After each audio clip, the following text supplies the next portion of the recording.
जय हिंद दोस्तों। स्वागत है आपका अपने YouTube चैनल ओनली डिक्टेशन में। डिक्टेशन की PDF आप डिस्क्रिप्शन से डाउनलोड कर सकते हैं। तो चलिए शुरू करते हैं। 100 शब्द प्रति मिनट डिक्टेशन शुरू होगी 3 सेकंड बाद। मौसम विभाग की रिपोर्ट के अनुसार देश में चालू मानसून सत्र के दौरान बारिश सामान्य से औसतन कम होने से महाराष्ट्र, कर्नाटक, तेलंगाना, आंध्र प्रदेश, बिहार और पूर्वी उत्तर प्रदेश के कुछ भागों में खरीफ उत्पादन में भारी कमी की आशंका उत्पन्न हो गई है। अब दलहन और प्याज के दामों में वृद्धि के कारण खाद्यान्न उत्पादन घटने के कारण बाजार में गेहूं के साथ मोटे अनाज के दाम पिछले वर्ष की तुलना में अधिक हो गए हैं। कृषि मंत्रालय के अनुसार देश में खाद्यान्न उत्पादन कमजोर मानसून और बेमौसम बारिश के कारण फसल वर्ष में घटा हुआ है, जबकि एक साल पहले यह उत्पादन बढ़ा हुआ था। हमारे देश के अंदर खाद्यान्न भंडार में मुख्य हिस्सा गेहूं, चावल, दलहनों, तिलहनों और मोटे अनाज का होता है।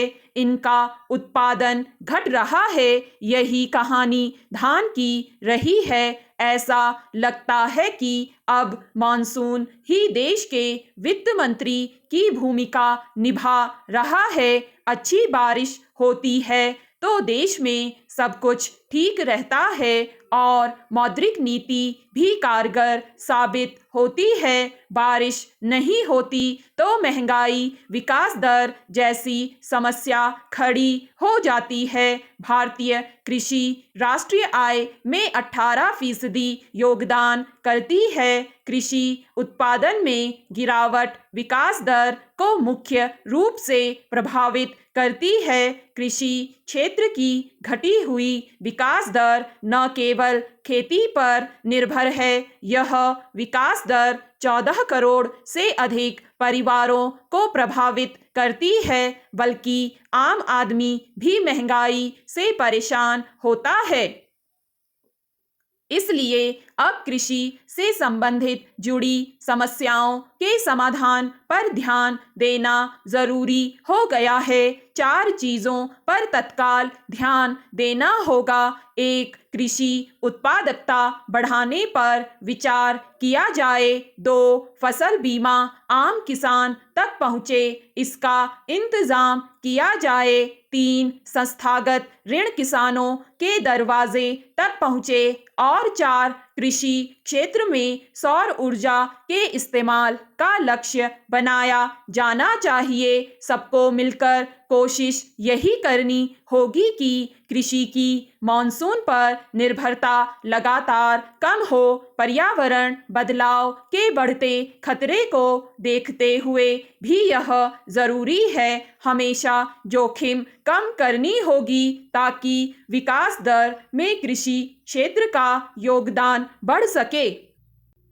स्पीकर साहब, मेरा दूसरा प्रश्न लोक निर्माण विभाग के अंतर्गत है, जहां का मैं प्रतिनिधित्व करता हूं। उस क्षेत्र में सड़कों की हालत जर्जर और स्थिति बेहद दयनीय है। कई वर्षों से इस मार्ग पर कार्य नहीं कराया गया है। कहीं कहीं बड़े बड़े गड्ढे हो चुके हैं। अनेक जगह सड़क के अवशेष मात्र बचे हैं, जिसके कारण ग्रामीण लोग अपनी फसल को मजबूरी में कम दाम पर गांव में ही बेच देते हैं, क्योंकि फसल को मंडियों तक लाने में आवागमन की असुविधा होने से भयंकर परेशानी हो रही है। फसल को कम कीमत में बेचे जाने से किसानों का नुकसान हो रहा है, शोषण हो रहा है, उनकी हालत और स्थिति दयनीय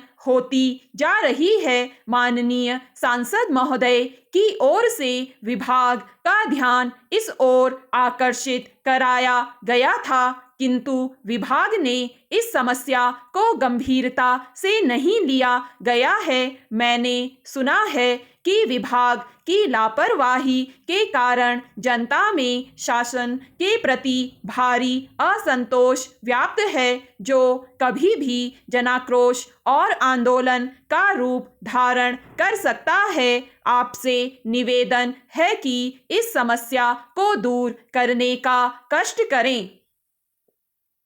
उपाध्यक्ष जी, मेरा तीसरा प्रश्न वाणिज्यिक कर विभाग के बारे में है और मैं कहना चाहता हूं कि प्रदेश के अनेक शहरों में संपत्ति पंजीकृत कराने के लिए आम नागरिक को स्टाम्प पेपर नहीं मिल पा रहे हैं। कभी कभी स्थिति यह होती है कि 10 रुपये से लेकर 25,000 रुपये की कीमत वाले स्टाम्प पेपर बाजार में उपलब्ध नहीं रहते हैं। नागरिकों को बाजार में स्टाम्प खरीदने के लिए दूसरी जगह जाना पड़ता है, तो वहां पर उन्हें ज्यादा दाम देने के लिए मजबूर होना पड़ रहा है। देखा जाता है कि अन्य समय की तुलना में मार्च में रजिस्ट्रियां ज्यादा होती हैं। कोषालय में अग्रिम चालान देने पर भी विक्रेता को स्टाम्प उपलब्ध नहीं हो पा रहे हैं। बाजार में छोटे से लेकर बड़े स्टाम्प पेपर कमी के कारण आम आदमी को काफी परेशान होना पड़ रहा है और अलग अलग दुकानों से स्टाम्प खरीदने के लिए भटकना पड़ रहा है। मैं चाहता हूं कि शासन इस ओर शीघ्र ध्यान देगा तो जनता पर बड़ी कृपा होगी, जनता का कष्ट दूर होगा, जनता की परेशानी दूर होगी। स्टॉप। दोस्तों, अगर आपको ये डिक्टेशन पसंद आए तो लाइक करें, सब्सक्राइब करें और अपने दोस्तों के साथ भी शेयर करें।